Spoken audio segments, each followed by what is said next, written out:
Hey Leiden, today is April 2nd, and I'd like to take some time to update you on where we are and where we're going as a school community. By now, you're all aware that Governor Pritzker has extended the stay-at-home order and the school closure until at least April 30th. Let's start by saying that school closure is a bit of a misnomer. While our buildings may be closed, school is open and alive through the amazing work being done by all of you every day. I can cite countless ways that you've made me proud to be at Leiden over the past 7 years, but I don't know that I've ever been more proud than I am right now. Personally, I can't help but wonder when I'm going to get a chance to get my hair cut again. I'll either need to start cutting my own hair, let my wife cut my hair, or just ride this out and see what happens. I'm also learning that there's way more gray in my beard than I remember from the past. Uh, More seriously, let's talk about what all of this means moving forward. So today I'd like to talk about paychecks, student grades, and the outlook for the rest of the year. I want to reassure you first and foremost that Leiden will continue to pay your salaries, and that includes all stipends, regardless of whether or not clubs and sports are able to meet this year. You all rely on your income, and it has significant implications when it comes to many of your retirement calculations. So regardless of what role you fulfill at Leiden, you can count on the fact that your paychecks will continue to come. In this strange and unsettling time, you don't need to worry about your income. Last Friday night, the Illinois State Board of Education provided a guidance document regarding grading as we move from active God days to remote learning or remote e-learning days next week. Since that time, we've been coordinating with both area school districts and districts across the state to interpret the guidance and create our local plans and approaches. Leiden is incredibly blessed to both have experience with e-learning and an approved e-learning plan with the state. This allows us to proceed as normal without creating a new remote learning plan like the majority of the state. That said, we do need to make some adjustments moving forward. During the last 2 weeks of these active God days, we were told that student grades could not be impacted. Now, grades can be counted, but I'd like to discuss the guidance from the state about this topic. The Illinois State Board of Education is very clear that we have two main goals during this pandemic. Number one, we are to continue to feed our students and take care of their social emotional needs. That is our primary focus at this time. Number two, we are to keep educating students in every way possible in a way that does not harm our students. We want to incentivize our students and encourage them to be engaged and be successful, but we have to acknowledge the inherent equity issues that exist. Some of our students do not have environments at home that allow them to solely focus on their learning. Some of our students are watching their siblings while their parents go to work every day. Some of our students are working more hours and might be providing significant income for their household. Some of our students might even be dealing with a sick family member and are having trouble emotionally committing time and effort to school. The point is that we cannot know what each of our students are dealing with at this time. In this email, you'll find a comprehensive explanation of our plan moving forward.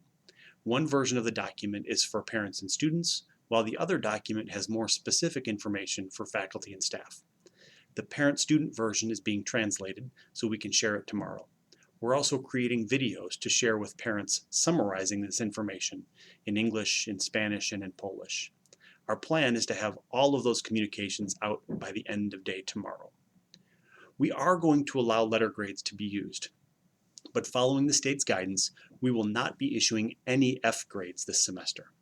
If a student is at a failing level, or if a student doesn't engage in learning for whatever reason, we will be issuing incomplete grades. While that work can be made up over the summer, it is our intention and our mission to minimize those numbers to help our students move forward in their educational careers. Whenever possible, we will give our students the benefit of the doubt rather than giving hundreds and hundreds of incompletes, which may eventually become failures. We made the decision to continue using letter grades in order to incentivize our students. We believe in our students, and we believe in our amazing teachers to lead and inspire them. As I've described to our chairs and to our administrators, we are focusing on helping our students learn as much as they can in the time that we have this year. Any knowledge gained will help our students transition from one grade to the next or from high school to their college or career. To some degree, this amounts to a game of curricular chicken. We are going to hold the line on expectations and learning as long as we can. As the end of the year approaches, we may eventually veer to the side in this game of chicken and err on the side of supporting our students and causing no harm. However, whatever learning we're able to achieve between now and then is important to the future success of our students. There is much more in the guidance documents about our weekly schedule, what we're calling Workday Wednesdays, office hours, and more. So I'll let you read that to understand our plans. We've shared this information with the administrative team, with the department chairs, and with the union leadership to make sure that we are all on the same page. As you read that, please let us know if you have any questions. So finally, let's talk about the rest of the year.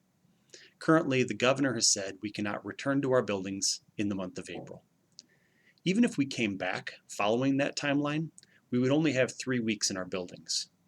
Realistically, we need to plan and assume that we will not be back in our buildings with our students this year. If we tried to come back, I imagine that many parents would not send their students, and I assume that many staff members would be very uneasy about returning. In May, there will still be people being identified with the virus, so that would lead to schools constantly closing and cleaning and reopening all over the state. So as much as I hate to say it, I believe it's very unlikely that we'll be back in session this year. We are talking about what it would look like to move summer school online, and those topics are topics for another day. We're having conversations about the normal end-of-year events like graduations, proms, retirement speeches, scholarship nights, etc. We're talking about the Bridge Tea, the East Leiden ribbon cutting, and summer international travel plans. All of this is up in the air, and we'll make decisions about those events when the time is right in the next month or so. Yesterday, I sent you an email about Leiden Cares. We're opening up this avenue for people to donate to support the Leiden community. Please feel absolutely no pressure to donate to this cause. We know that everyone's financial situation is different right now. However, if you are receiving a stimulus check or a stipend and you would like to donate some amount, you can send a check to the district office. If you direct it to Leiden Cares, Patrick Hatfield will collect those dollars through our education foundation. All of that money will be split between Leiden Family Services, Unity and Community, and our local food banks. Thank you to Anna Reed and her department for your vision and leadership with this idea. So please review those linked documents. These are strange times, and I'm incredibly proud of the work that you are all doing. Last Friday, we served over 4,000 meals to kids in our community. That is an incredibly large lift. Now we have another large lift to address. As of Friday, March 13th, we had over 1,000 students in danger of failing over 2,000 individual classes. It's going to take our collective efforts to help our students achieve, pass those classes, and move forward. We will need to adapt our courses to focus on the key aspects of each course, and as you'll see, that work will start on Monday. Together, we can do this. We will rise to the occasion and do what we always do, and do what's best for the kids. Be safe, connect with your family and friends often, and take care of one another. Thank you, everyone. Have a great day, and have a great rest of your spring break.